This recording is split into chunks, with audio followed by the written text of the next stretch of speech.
Welcome to High History, the show where we get lifted while digging deep into the past. This isn't your high school textbook history. No dusty dates, no boring lectures. We're talking the wild, the weird, and the what the hell really happened moments that shaped our world.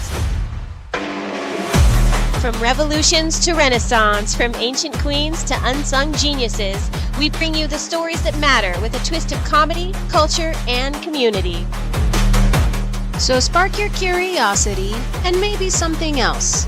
Lean back and let's get into some high history. Welcome to High History. I'm Nick, your lady librarian, the flame and the fact checker. And I'm Danny, your reefer ref, packing red and yellow, red and yellow. And I am Mo, the timekeeper, first of her name. That's right. Whoop, whoop. Whoop, whoop. And on today's episode of High History, we are going to be talking about the Orchid Delirium. Wait, the orchid or orca? Like the killer whale or a flower? Not the whale, the flower. The But flower. they smushed together. They smushed together orchid and delirium. Oh, I see what they did. Mhm. Orchid delirium, right? Because that's exactly what it was. Okay. So Victorian England was absolutely obsessed with exotic and morbid things and situations and scenarios. Like, what else was there to do, I guess? The fact that both exotic and morbid. Right? Honestly, those were the two Wild things out. worth living for. They didn't have Netflix. That's factual, but they did smoke mummies, so I mean, what else you gonna smoke back then? right.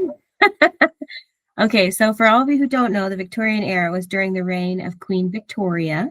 So this is 1837 to 1901. Okay. Some historians actually extend this a little bit. So from like the 1820s to about 1914, which would have been the start of World War I. Ooh, Franz Ferdinand. Right. So in England, it was England. England. Yes. England. London. Hello, governor. Yeah, I can't ever not say it like normal. I always have to put an accent on it, and it's always terrible. So sorry, but I love to do it. You have Yeah. to. So in England, it was very much a time of industrial growth, British imperialism, expansion. Wait, And there I'm was sorry. Oh, I have a quick question though. sure. Before you go any further, do you think people from other country come to us and do an American accent and are like 100%. America, fuck yeah, Yeah. Yeah, 100%. absolutely. Okay, Yeah. then I feel like hello governor should be like okay, right? Like Well, I mean, I it feel doesn't like matter if it's okay Americans or are not. We're doing it. all right. I digress. I'm so sorry for interrupting. That was in my brain. we Continue. respect you, all countries. We do. Yes, we do. We're here to share and learn, right? Thank Okay. goodness. The accent is purely out of admiration. It is Okay. really. I wish Because could I do want to it go more. there. Yeah. I want to see Big Ben. Anyway, okay, I digress. So meanwhile in America, it was definitely a time of explosive industrialization. So immigration in masses, fairly rapid urbanization, which Are you basically led to saying disease in crowded places. immigration in masses, aka bring other people that we can force to build shit for us movements? Are you referring to the Like the Irish Chinese building the Chinese- railroads. the railroads? Yeah. There were more than a lot. There are a bunch of Asian cultures that actually, it wasn't just Chinese, but a majority were Chinese. And yes, the Irish immigrants, but they came because of the potato famine. So it's not like, I don't think they came here and said, we're going to work for the man. I don't know. Like, you just want a job, right? So they didn't know what they were getting themselves into. It's got to survive. Yeah, they thought it was opportunity too. Exactly. Just you might get a shit bag. That's all. Yeah, and they did. They fucking did. But yeah, so super crowded cities, disease, immense poverty challenges, and then the growth of the Gilded Age wealth gap just blew up. Mm. And then there was obviously a huge movement for, apparently we're still fighting this now, but for women's civil rights. What? No way. I know, right? Bringing it back. So you're saying Anyway. that London went from the revolution, they bounced back to the Gilded Age, and women still don't have any rights? Well, this is in America. I'm talking about Oh, America. I thought we were talking about Queen Victoria. My bad. Well, I was saying Queen Victoria, she's the queen in England, right? And so I gave you the time period. Understood. And I said that's what was happening in Britain. And now in America, here's where we are. Okay, this is what happens when you eat too many cupcakes. You turn into a cake. Oh, Cakehead. it happens. I love All right, it. continue. A birthday candle on it. I know. Don't blow me out. All right, continue, please. So there were also some major technological leaps, like the telegraph, the railway, electricity. That's always helpful. And this is all basically an amalgamation of all these situations on the heels of the Civil War. So like the country's really freaking going through it, right? And so people's minds are kind of probably a little loosey-goosey, you know what I mean? They're just a little out there. So we're going to jump back across the pond for a minute. So we're going back to England. Okay, from the Civil War to England. Yes. And this is just because it's like how some scientists think this craze got started. So 1818, right? The collective belief of how this craze got started was due to a man named William Swainson. He was sending Swami Swainson. He has the Swansonite. It's Swainsson. Swainson. Yeah. Swain. Was this back in the time when your last name meant what job you did? Like Miller was a miller, and Boatwright was a boater. captain or a boat owner. And Fisher was Builder. a fisherman. Yeah. Mm, Is this at that time? What is I think Swain right? I don't know. I think that was considerably earlier when that was happening, but it could be, I don't know, 1818. So, there's a lot of people in England that are not happy with what's going on, right? So this guy, William Swainson, he was sending plants back home to London from Brazil. He thought the packing plants, I'm loose air quotes here, he called them packing plants, he used to hold around his other plants were parasitic in nature, but he probably definitely knew that they were orchids and he wanted to take them back to London. So he basically smuggled them out of Brazil. So wait, when you say the plants are parasitic in nature, he's smuggling plants that are parasites that literally leech life off of other things? No. Parasitic in nature, I think means they might be like toxic when we're talking about plants. But I need to go back and look that up. So thank you for pointing that out. But he definitely knew that they were orchids and they were beautiful. And the parasitic plants that he so-called parasitic, because it takes them a while to travel back. By the time they got back and they opened the crates, the flowers were in bloom. So it was like just a stunning sight to see, right? Parasitic. Since you're telling this, I'm going to help out with the librarian duties. Yay, thank you. Means that parasitic plants steal water and nutrients from other plants using specialized roots called haustoria. So basically, they literally suck the life from other plants. Okay. Wow. It's a leech. So A leech of a plant. Aliens. So he was probably not saying saying it was aliens. I need to study these because they're parasitic in nature. It's like human. It's like us. Aliens, yeah. Plants, they're just like us. Okay. But what he actually ended up stealing were all these orchids, right? So the flowers that came from Brazil, like super vivid hues, uber strange and unique shapes, and they were unlike anything the Europeans had seen. So they just automatically fell in love with them, right? And so began the obsession with orchids. So I'm picturing like blues and purples and like bright, deep violets. Yeah. Yes, like extremely, extremely. I mean, Brazil's very tropical. You see the colorful shit that pops out of tropical environments. It's stunning, you know, a sight for sore eyes. Very different from England. Exactly. From the drab, dreary London. Technically, England had been cultivating orchids since the 1700s, like on such a small scale that people really didn't know about it. So it's kind of funny that they were already in the country. They just hadn't seen them like this.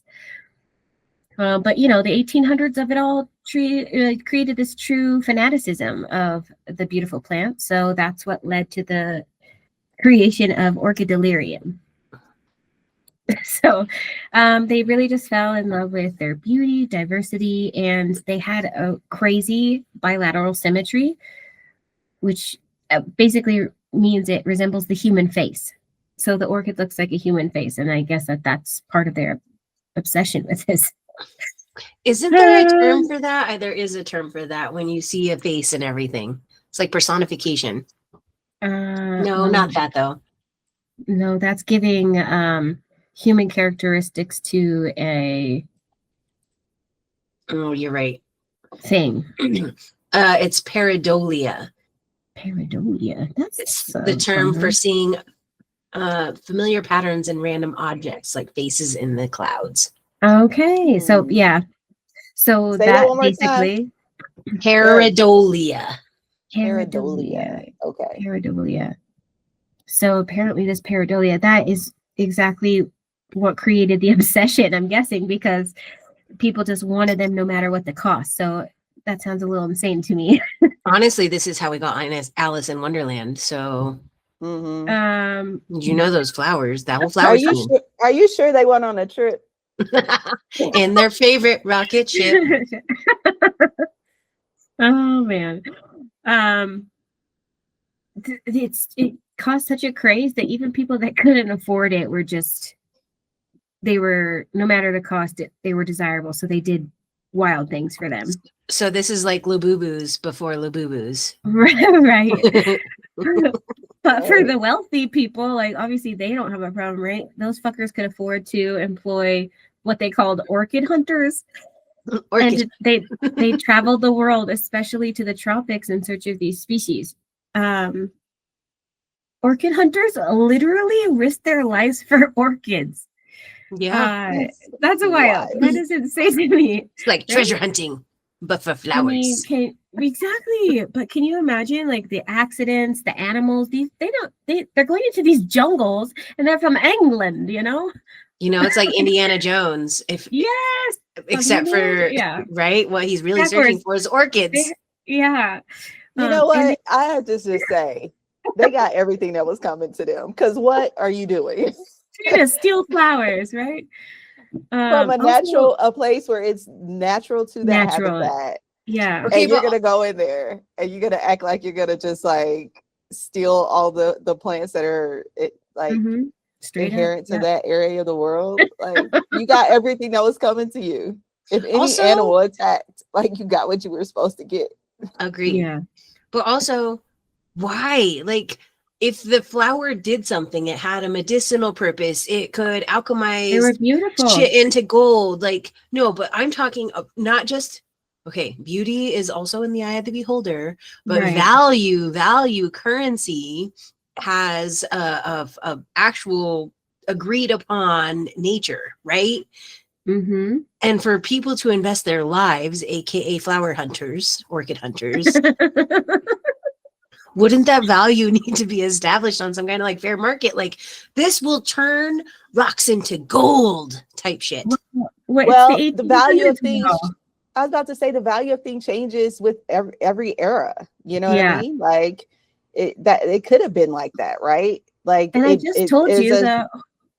Oh, sorry. Yeah, it showcased status. It showcased all of these other things that were important to people. So that's the value that they held to it. All right. You know, it does it from our lens in, the 21st century. It sounds crazy. Because it is.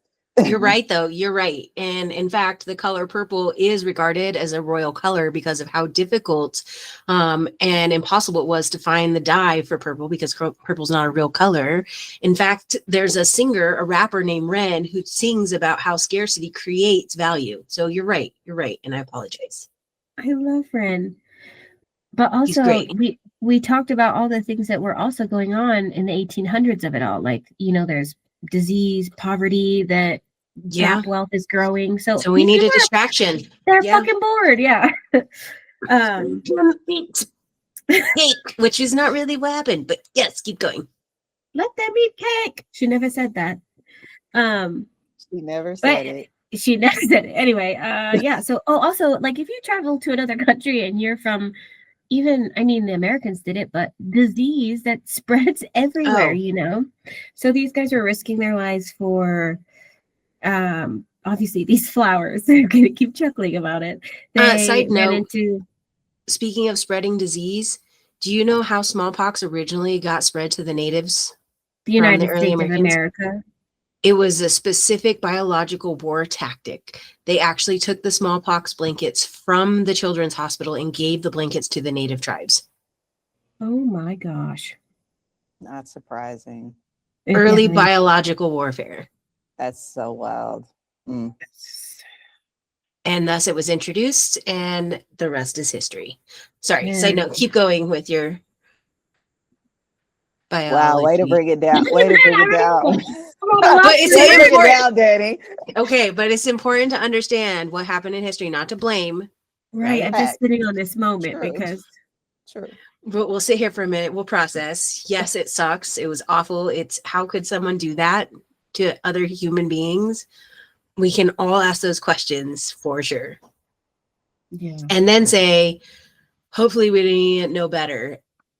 Except for we don't. Absolutely not. Except for we just kidnapped the president of Venezuela. So it's important to understand what we have done and how we have gotten here. Why we justify certain things the way we do. Mm-hmm. Fair enough. Fair point. Okay, I'm sorry. This is why certain upper elites can get away with the things they can get away with. Yep. Fair enough. Like finding orchids and paying treasure hunters. Yeah, paying poor people to risk their lives to hunt for flowers. Swing across this pit of snakes with your whip and bring me that orchid. But obviously, there's not just one wealthy person, so they're paying for all these hunters, and all these hunters are like hunting each other too, because sniper be sniping, I'd wait for them to come back across the bridge. Like, that's how a lot of them went, TKO by another hunter. So there's a lot like velociraptors out there, man. You think I'm gonna be taken out by another orchid hunter? No, I'm gonna get my orchids and get out of there. They try to come after me, dude. I'm gonna get them before they get me. Straight. I gotta give this pretty flower to the rich person. It's wild. But yeah, so back in England, they had greenhouses and solariums that were just like fully stocked with orchids, and they got so big they did make their way back to the queen. But behind the scenes, though, this resulted in obviously a ton of ecological destruction of the orchid's natural home and habitat. So like a lot of those jungle places, the exploitation of the native populations, go figure. That's never happened before. Never. And then an increased value on orchids that really were super rare or just not. So there were some that were really rare. There are actually quite a few, and then there are a few that are just pretty normal. You can get them everywhere. I think you can find those at the grocery store today. But they were looking for ones that, like, the super bright colors, like ghost orchids. But this really created the basis for horticulture. So it was pretty much a women's situation at this time, and men were like, oh yes, just draw the flowers. doesn't really matter. And then, Orchid Delirium hit, and men are like, oh, this shit's cool. We can make money off of it. We're rich, and we can get all these flowers, and everyone's going to want to come see them. So they took it away from women. Yeah, but women secretly were growing the poisonous ones, like belladonna. Right. Fair enough. Yes. Well, even Charles Darwin was semi-involved in this, but from a pollination aspect, because he was sent a specimen from the famous botanist Joseph Hooker, and Charles Darwin, predicted or speculated that it could only, the specimen that he had, could only have been pollinated with an unusually long spur.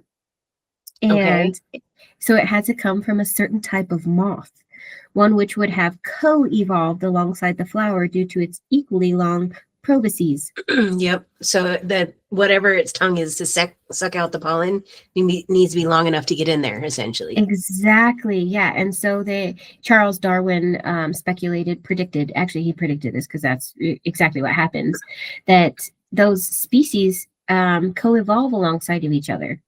So that it's really hard for them to get transplanted. So that's why you get the dilution of these orchids here today, because the original in their environment where they should be. Yeah. They're not adapted to that environment. Exactly. They're out of homeostasis. Yeah. So it makes you think, like, once they took all these orchids out of the environment, what happened to all those insects? That's a really good question. Yeah. So 41 years later, Charles Darwin's theory was proven with the discovery of a subspecies of the African hawk moth. That developed where they transplanted the orchids? Yeah. It's the African hawk moth that was the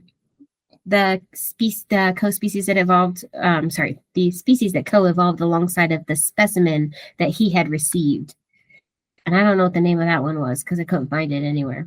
Okay. So they didn't take all the orchids out of their native area and transpose them somewhere else, right? There's still some in the native area? They did grow back, but for a while it was a decimated thing. I mean, that had to have serious repercussions because if the insects are impacted, then the mice and the lizards and the amphibians that eat the insects are affected. And if they're affected, then the snakes and the owls and the other things and it just continues onwards and upwards. Do we not see that yet? No, we did, because they put a ban on, because they became an endangered species. Right. So I'm not there yet, but I'll get there. Oh, okay. But positively, on a positive note, it did lead to the world of botany becoming a higher science and a social status. So even though women obviously have been doing it for years, now it is considered a higher science. I don't know about right now. And it was a very high social status. Have you seen The Martian? Everything I'm about to say, the Martian, he was saved because he was a botanist. Exactly. Yeah. And the whole time he was made fun of for being a botanist. You're right. But why does it have to have a social status attached to it? This is what I'm saying. I think that was still the 1800s of it all. I think we should actually talk about that as a whole, maybe episode altogether, because status is power, and every single institution has to have validated status in order to have power over that institutional area, like academia, like science, like religion, right? Like, and then specific arms of science. How long did psychology have to work to get into an actual field of science study? Oh gosh, a long time. Yeah. So I mean, we could talk about that too in itself. Mm-hmm. Women's rights is still being studied. Women's health, right? Yeah, and until the late 1900s, we didn't even start looking at it. Yeah. The Barbie movie came out before we decided to, test tampons on actual human female blood. So yeah. And then we find out that there's lead in them and mold in pads. So and we've been dying ever since. Anyway, on a positive note,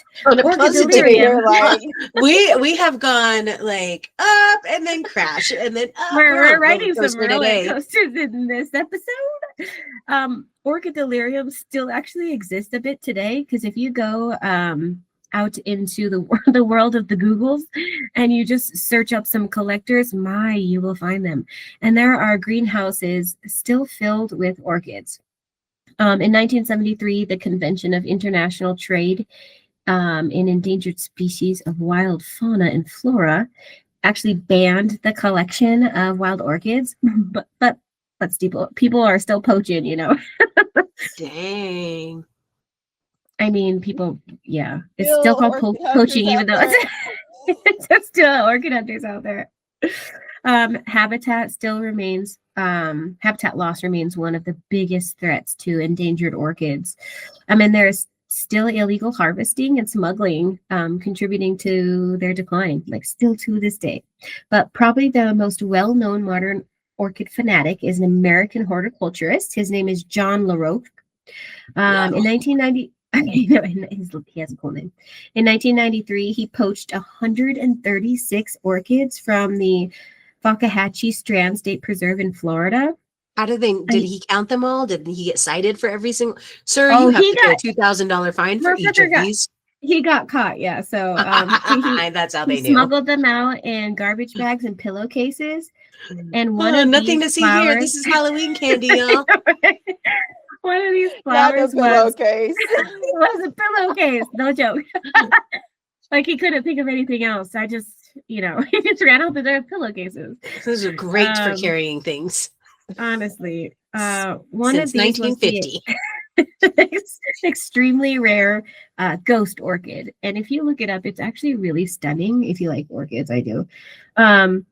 His claim was that he just wanted to clone and cultivate the endangered orchids, the orchid species. So he wanted to help the species survive. That was his claim. But there is a book that was written about all of his antics through his capture, through his punishment, all of that. It's called The Orchid Thief, and it is a real book about this man. Okay. I know, right? Another modern collector, Tom Hart Dyke, he's an Englishman, did a true Victorian tradition, risking his life in a Colombian jungle in search of some orchids. He and a friend were captured by a guerrilla group in 2000. And they were held captive for 9 months and then sent on their way. But they had no orchids to show. They obviously did not send in the orchid hunters when they should have. That happened in 2000, though. Like, that's what you get. That's what all I keep thinking is like. I thought you said you were going to say they got like eaten by a anaconda, like Jack Honestly, Black. When I was reading into it, it made me think of El Dorado with, is it Charlie Hunnam that's in that? Or is it Brad Pitt? Where they go into the jungle in search of El Dorado, and then he brings his son, and they disappear. I don't think I've seen that. The only El Dorado I know is which path that we El Dorado. The stars not aligned. Not aligned. Do it. Miguel and Tulio, great and powerful gods. So what we learned was basically orchids just make people crazy. Collectors still have been known to name orchid heirs in their wills. There is an orchid everything still, like conventions, forums, websites, books, babysitters, doctors, boarding houses. What's an orchid Thank doctor? you. They like literally just doctor? Yes, but just specifically for orchids. Ooh, that is. How do you get into that field? I don't know, but I'm You very have to be curious. a botanist. Probably. But there's orchid boarding houses, you guys. I feel like you have to be a botanist and a vet. What do you do at an orchid boarding house? Yeah. What is it I just wanted to tell you guys because it was hilarious. An orchid boarding house. I mean, maybe you're there to make sure that the rooms are cleaned. But this is going on. Like, this is still happening. All this stuff is new, I mean, granted, it started with the Victorian era of it all. But like, if you go out of town, you want somebody to take care of your orchids. They don't just come to your house. Like your pet.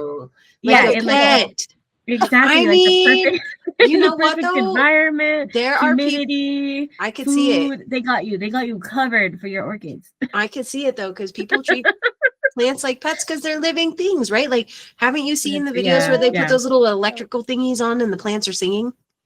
Oh yeah.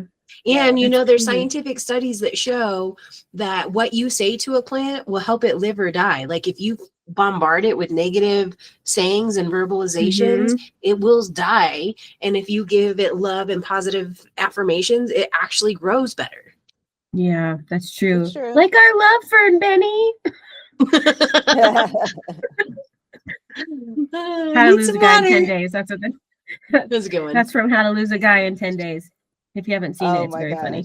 So I will say this was a wild ride. That was wild. I mean, the whole fact that, you know, people to this day are still kind of orchid crazy. I mean, like you said, you know, you just made the point, Danny, that, you know, plants are living things and people can be connected to any type of living thing. I mean, people are connected to non-living things. Everything. So, yeah. You know, that is their thing. And so, but I mean, I'm still very, very, very confused by the orchid hunters. I'm still like, what about that? But, you know, the last part, I think it left us on a good note. You can be connected to the living thing. The orchid can grow if you sing to it. And you can take it to a boarding house and it can be taken care of and all of the great things. But, you know, there was definitely some waves in the story that just what? Anyway. All right, honestly, last thoughts about the orchid story. I loved the orchid hunters because if the dudes in the 2000 times had the orchid hunters, they wouldn't have been captured for 9 months. I'm saying, like, early Victorians had a point. My last thought is, like, this makes sense, especially when I looked up a picture of the ghost orchid. It looks like Beyonce in that one fairy movie from Pixar. You know what I'm talking about? No. What? Beyonce in a fairy movie? Yes. What? It is about Beyonce as the queen. It's called Epic. It was pretty epic. I don't know if I saw. Beyonce is like this queen that gives a seed, and then they have to like give the seed to like keep the forest growing from the darkness. Okay, I have to look that up. I have never seen that before. Okay. Well, she controls flowers, and one of them looks like the ghost orchid. Okay. All right. So you're saying that you saw a face in the orchid that you just looked at? I saw a face in the orchid, and I could see why, because people get attached to, like, that is not the craziest things humans have been attached to if you look at history. A flower. This is what I said. I agree. Flowers have been symbologically used as a motivation in almost every era of our history. That not by bad. A name would smell any other way, right? A rose by any other name would smell as sweet. Yes, Shakespeare. Yeah. Did you, Mo? Did you look at the flower? No, I haven't looked at the flower. Did you look at it? I'd seen it before. I looked it up because I was very curious about like why these people were risking their damn lives for a flower. I love orchids. Don't get me wrong. I have one tattooed on me. So here, Mo. Don't get me wrong. Check this out. It's beautiful. Okay. And it's all right. And it's almost got like almost got perfect symmetry too. Because if you cut it down the middle, both sides are almost exactly perfect. Yeah. It's like a dance. I get it. I mean, I'm just saying we've done crazier shit as humans. Yes, we have. I completely and especially if you were rich and you had money and you were, do you know that they actually have a field of study of psychology for rich people because they get so depressed because they have so much money they don't know how to live life the same way as other humans. As they should. I guess I'm full of fun facts that are not great today. So take it away, Mo. Well, I mean, I think it's really cool about the whole, people being connected to plants and especially this flower. The thing that gets me is where capitalism comes in. Not capitalism, but like the whole idea of,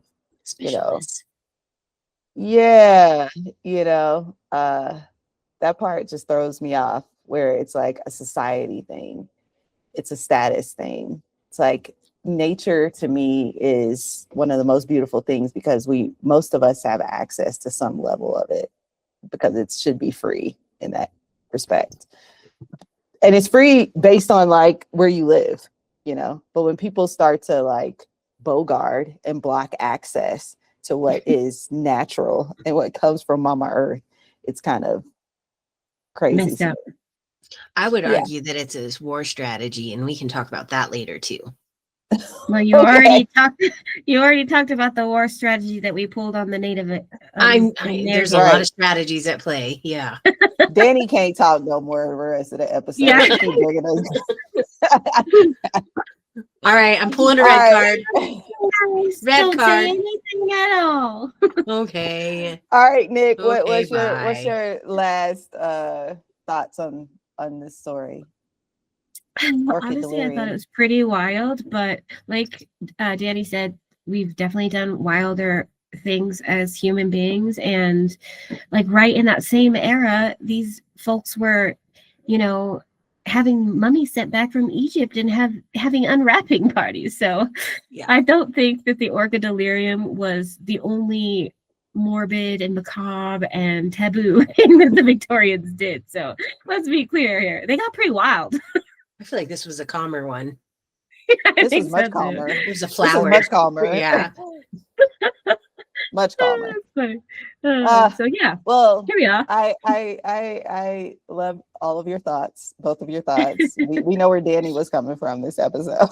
Yeah, she's dropping knowledge. Boom, boom, boom. We love it. All right. Well, we hope we left you with some things that you never heard about. Hope we left you with something that you can explore a little further. Go down the rabbit hole. Learn more about the orchids. What is it? Orchid Delirium. Orchid Delirium. Yeah. Get curious. Get curious. Get curious before that's why we're here. That's right. That's right.